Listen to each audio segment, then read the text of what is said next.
سورہ کہف میں کافی سارے واقعات ہیں۔ سورہ کہف میں اصحاب کہف کا واقعہ ہے، ذوالقرنین کا واقعہ ہے، حضرت موسیٰ علیہ السلام اور حضرت خضر علیہ السلام کا واقعہ ہے۔ اسی طرح سورہ کہف میں اصحاب کہف کے واقعے کے بعد آیت نمبر 32 سے لے کے آیت نمبر 44 تک یہ پورا رکوع جو ہے وَاضْرِبْ لَهُم مَثَلَ الرَّجُلَيْنِ، یہ دو لوگوں کا پورا واقعہ اللہ رب العزت نے قرآن مجید میں ذکر کیا ہے، ایک مومن اور ایک کافر۔ ایک کمزور ترین روایت کے مطابق یہ ایک باپ کے بیٹے تھے، لیکن یہ بات مستند نہیں۔ بہرحال قرآن مجید میں دو لوگوں کا ذکر ہے، دونوں کا آپس میں تعلق قریبی ہے۔ یہ قرآن مجید کی تفسیر سے اور ترجمے سے ظاہر ہوتا ہے۔ اس میں میں آپ کو کچھ باتیں بھی پڑھ کے سناتا ہوں۔ ہوا کیا، خلاصہ اس کا سمری کیا ہے کہ ایک کو اللہ رب العزت نے خوب مال دیا، باغ بھی ایسا کہ چاروں طرف اس کے کھجوروں کے درخت تھے جو خوب پھل دیتے تھے۔ قرآن کے اندر یہ وضاحت موجود کہ باقی جو پھل ہوتے ہیں نا درختوں میں، کبھی کسی سال کم آتے ہیں، کسی کے سال زیادہ آتے ہیں، کسی درخت میں کم، کسی میں زیادہ، وہ ایسے تھے کہ ہر طرح کی کمی سے پاک اور بہترین پھلوں سے لدے ہوئے تھے۔ تو بہترین باغ، چاروں طرف کھجوروں کے درخت، درمیان میں کھیتی، وہ الگ نفع، اور اسی میں اللہ رب العزت نے نہر بھی ان کو عطا کی کہ بارش ہو نہ ہو انہیں پانی کا مسئلہ بھی کوئی نہ ہو۔ تو خوب اللہ نے اسے مال دیا۔ جب مال مل جاتا ہے تو پھر بہت سارے دوست بن جاتے ہیں، ایک جتھا بن جاتا ہے، گروپ بن جاتا ہے، تعلقات بڑا دائرہ وسیع ہو جاتا ہے۔ وہ بھی اس کا بن گیا۔ جو اس کا دوسرا دوست تھا نا، وہ اولاد میں بھی اس کی اولاد بھی کم تھی، پیسے بھی کم تھے، مال بھی کم تھا، لیکن وہ خدا خوفی رکھنے والا بندہ تھا۔ وہ اس کو تلقین کرتا، دیکھتا کہ بھئی دیکھو تم کیا کر رہے ہو، تم اللہ کی طرف لوٹ کر آؤ۔ وہ جب اس کو سمجھاتا نا تو وہ ناراض ہو کے کہتا کہ تم کیا کہتے ہو، پہلی بات تو یہ کہ مجھے اللہ نے اتنا مال دیا تو خوش ہو کے دیا نا، راضی ہے تو دیا، تجھ سے راضی ہوتا تو تجھے دیتا۔ اب یہ الفاظ میرے ہیں لیکن ان 12 آیات کا یہ مفہوم عرض کر رہا ہوں۔ مجھ سے راضی ہے تو مجھے دیا، تجھ سے راضی ہوتا تو تو دیتا۔ اور کیا فکر کی بات ہے، اول تو موت شوت کوئی ہے نہیں، میں مر بھی گیا تو اللہ مجھے اس سے زیادہ وہاں دے گا۔ تم کہتے ہو نا مر جاؤ گے، چلو میں مان لیتا ہوں 1 منٹ کے لیے، میں مر بھی جاؤں گا تو مجھے وہاں اس سے زیادہ ملے گا۔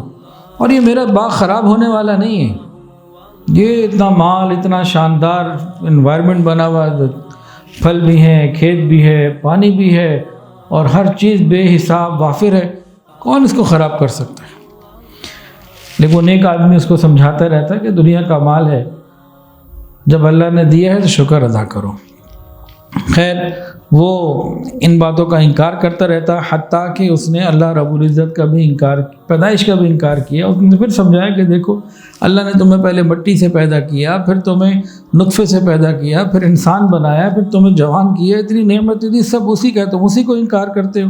اور پھر کہا کہ بھئی میں تو کسی کو اللہ کا شریک نہیں ٹھہراتا، وحدہ لا شریک ہے، اس نے تمہیں باغ دیا ہے، وہ چاہے تو مجھے بھی دے دے اور اس سے بہتر دے دے، مرضی اس کی دنیا میں دے دے، مرضی آخرت میں دے دے، تو میں تو اسی کی طرف رجوع کرتا ہوں۔ اور پھر اس نے کہا جو تمہارے حالات بن گئے نا کہ نعمتوں کے اوپر فخر، غرور، تکبر، آخرت کا انکار اور یہ سب باتیں، کہنے لگا مجھے ڈر ہے کہ کہیں عذاب ہی نہ آ جائے اور تمہاری یہ ساری دنیا اجڑ ہی نہ جائے، اور اگر اللہ چاہے گا تو یہ ویران ہو جائے گا۔ تو بہرحال اللہ رب العزت نے پھر ایک عذاب بھیجا جس سے اس کا باغ بالکل ختم ہو گیا، اور جو پانی تھا نہر وہ بھی خشک ہو گئی، سب کام ختم ہو گیا، اور اللہ رب العزت نے اس کو اس کے غرور کا مزہ چکھا دیا۔ تو اس نے تو ان کو یہ سمجھایا تھا، انہوں نے اس کو یہ سمجھایا تھا کہ بھئی اللہ تعالیٰ نے دنیا میں دولت دی ہے تو تم نے اس کو اپنی مقبولیت کی علامت سمجھ لیا، مال پیسے کو مقبولیت کی علامت سمجھ لیا، اور میرے پاس دولت نہ ہونے سے مجھے غیر مقبول سمجھ لیا، جیسے آج بھی دنیا میں بہت سے لوگ سمجھتے ہیں۔ تو کہا کہ تو دنیا کی دولت اور ثروت کو مقبولیت عند اللہ کا مدار سمجھ لینا بہت بڑی غلطی اور بہت بڑا دھوکہ ہے۔ آگے حقیقی بات ذرا سنیے، دنیا کی نعمتیں تو رب العالمین سانپوں کو بھی دیتے ہیں، بچھوؤں کو بھی دیتے ہیں، درندوں کو بھی دیتے ہیں، لیکن اثر قبولیت کا مدار تو آخرت کا ہے۔ اللہ تعالیٰ یہ بات ہمیں سمجھا دیں۔ ہم میں سے بہت سے لوگ مختلف قسم کے گناہوں میں پڑے ہوتے ہیں، مختلف قسم کے حالات سے گزر رہے ہوتے ہیں اور اپنے آپ کو اچھا سمجھ رہے ہوتے ہیں، نیک سمجھ رہے ہوتے ہیں۔ فرض نماز قضا ہو رہی ہے جی، تب بھی اپنے آپ کو بڑا اچھا سمجھ رہے ہوتے ہیں کہ جی ہم تو نماز نہیں پڑھی نا، کوئی چوری تو نہیں کی نا، کوئی ڈاکہ تو نہیں ڈالا نا، نماز نہیں پڑھتے کوئی بات نہیں، اس قسم کی باتیں کرتے ہیں۔ یہ باتیں اللہ ہمیں ہماری حفاظت فرمائے۔ تو یہ واقعہ سورہ کہف میں بیان ہوا، اس میں ہمارے لیے عبرت کیا ہے، ان پہ چند باتیں سن لیجئے، پھر بات مکمل کرتے ہیں۔ پہلی بات، دنیا کی نعمتیں یہ آنی جانی چیز ہے اور دو گھڑی کی بات ہے، یا تو ہماری موت سے ختم ہو جائے گی زیادہ سے زیادہ، یا پھر ہماری زندگی میں چھین لی جائے گی، اس نے ہمارے ہاتھ سے جانا ہے۔ ما عندکم ینفد وما عند اللہ باق، جو ہمارے پاس ہے ختم ہو جائے گا، جو ہم اللہ کے راستے میں خرچ کر کے اللہ کو بھیج دیں گے وہ باقی رہے گا۔ یہ سبق سکھایا گیا ہے اور بتایا، اللہ فرماتے ہیں سیروا فی الارض فانظروا کیف کان عاقبۃ المجرمین، زمین کی سیر کرو، دیکھو عبرت کی نگاہ سے کہ نافرمانوں کا انجام کیا ہوا۔ دوسری بات جو اس آیت کا بہت اہم میسج ہے وہ کیا کہ حقیقی عزت اللہ پر ایمان لانے سے اور عمل صالح سے ہوتی ہے۔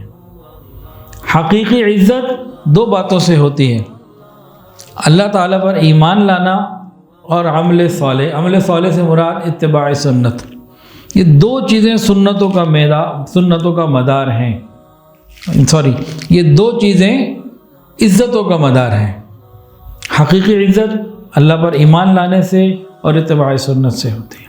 جس کو یہ دو چیزیں حاصل ہو گئی اللہ کے نزدیک وہ عزت والا ہے، اور جس کو یہ دو چیزیں نہیں ملی، مال جتنا مرضی ملے، دنیا جتنی مرضی ملے، اللہ کے ہاں اس کا کوئی عزت کا سلسلہ نہیں۔ اللہ خود فرماتے ہیں وَلِلَّهِ الْعِزَّةُ وَلِرَسُولِهِ وَلِلْمُؤْمِنِينَ وَلَكِنَّ الْمُنَافِقِينَ لَا يَعْلَمُونَ۔ حقیقی عزت اللہ اور اس کے رسول اور مسلمانوں کے لیے ہے، نیک مسلمانوں کے لیے، منافقین کے لیے وہ جانتے ہی نہیں، اس حقیقت کو نہیں سمجھتے۔ دیکھیں قریش مکہ بدر میں جب آئے تو مال ان کے پاس زیادہ، مسلمانوں کے پاس کم، اسلحہ ان کے پاس زیادہ، مسلمانوں کے پاس کم۔ عزت کن کو ملی؟ مال والوں کو، ایمان والوں کو، ایمان والوں کو۔ تو یہ قیامت تک یہ سلسلہ اسی طریقے سے رہے گا۔ تیسری بات جو اس واقعے سے نصیحت کی ہے، مومن کو اگر اللہ رب العزت نعمت عطا فرمائیں، کسی بھی قسم کی دنیاوی نعمت، وہ اس پر اللہ کا شکر ادا کرے، کبھی غرور کا بول نہ بولے کہ میں نے یہ کیا، میرے سے یہ ہوا، یہ میری محنت ہے، یہ میری ڈیل ہے، یہ میں نے معاملات کیے۔ یہ تو قارون کا بول تھا، وہ کیا کہتا تھا اوتیتہ علی علم عندی، یہ خدا کا دیا ہوا نہیں، میری اپنی محنت، میرے اپنا علم، میری اپنی ڈیلنگ تھی۔ یہاں پہ معاملہ پھر خراب ہو جاتا ہے۔ اللہ تعالیٰ ہمیں ان باتوں کی صحیح سمجھ عطا فرمائے۔ اسی آیت میں ایک جملہ ہے، اسی رکوع کے اندر ایک جملہ ہے، ما شاء اللہ لا قوت الا باللہ، ما شاء اللہ لا قوت الا باللہ۔ اس کے بارے میں توجہ کے ساتھ اس حدیث کو سن لیجئے۔ حضرت انس رضی اللہ تعالیٰ عنہ سے روایت ہے، رسول اللہ صلی اللہ علیہ وسلم نے ارشاد فرمایا، جو شخص کوئی چیز دیکھے اور اسے پسند آئے، اور اگر اس نے یہ کلمہ کہہ دیا ما شاء اللہ لا قوت الا باللہ، تو اس کو کوئی چیز نقصان نہیں پہنچائے گی، یعنی وہ پسندیدہ چیز محفوظ رہے گی، حفاظت میں رہے گی۔ اور بعض روایت میں ہے جس نے کسی محبوب اور پسندیدہ چیز کو دیکھ کر ما شاء اللہ لا قوت الا باللہ، ما شاء اللہ لا حول ولا قوت الا باللہ پڑھ لیا، اب اس چیز کو نظر بد نہیں لگ سکتی۔ تو نظر بد سے حفاظت کا طریقہ یہ حدیث میں آ گیا۔ ہمیں جو چیز اچھی لگے، ہمیں ہمارا گھر اچھا لگ رہا ہے، ماشاء اللہ، اللہ کا شکر ہے، ماشاء اللہ لا حول ولا قوت الا باللہ، ماشاء اللہ لا قوت الا باللہ لکھ کے بھی لگانا چاہیے، تو اگلا بھی آ کے اس کی کوئی یاد دہانی ہو جائے، پڑھ لے تو نظر نہیں لگے گی۔ بچے اچھے لگیں، بیٹا، چھوٹے بچے تو بہت پیارے لگتے ہیں۔ بعض مرتبہ یہ مشاہدے کی بات ہے، چھوٹے بچوں کو ماں باپ کی نظر لگ جاتی ہے، وہ اتنی محبت سے دیکھتے ہیں، انہی کی نظر لگ جاتی ہے۔ تو چھوٹا بچہ بہت خوبصورت ہے، آپ چاہتے ہیں محفوظ رہے، آپ چاہتے ہیں نظر بد نہ لگے، ماشاء اللہ لا قوت الا باللہ، ماشاء اللہ لا حول ولا قوت الا باللہ، آسان سے کلمات ہیں اور جنت کے خزانوں میں سے خزانہ ہے، بڑی نعمت ہے یہ۔ تو یہ پڑھیں بچوں کو نظر بد نہیں لگے گی. کاروبار اچھا چل رہا ہے ماشاء اللہ الحمدللہ ماشاء اللہ لا قوت الا باللہ.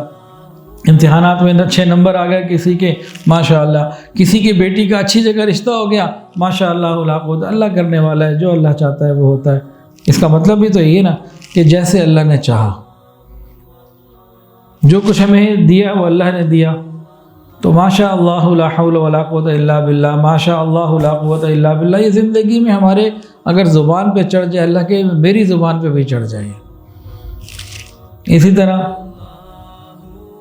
ایک اور بات، بیوی کو خاوند اچھا لگے، خاوند کو بیوی اچھی لگے تو وہ بھی لا حول ولا قوت الا باللہ نہ پڑھے، ماشاء اللہ لا قوت الا باللہ پڑھ لے.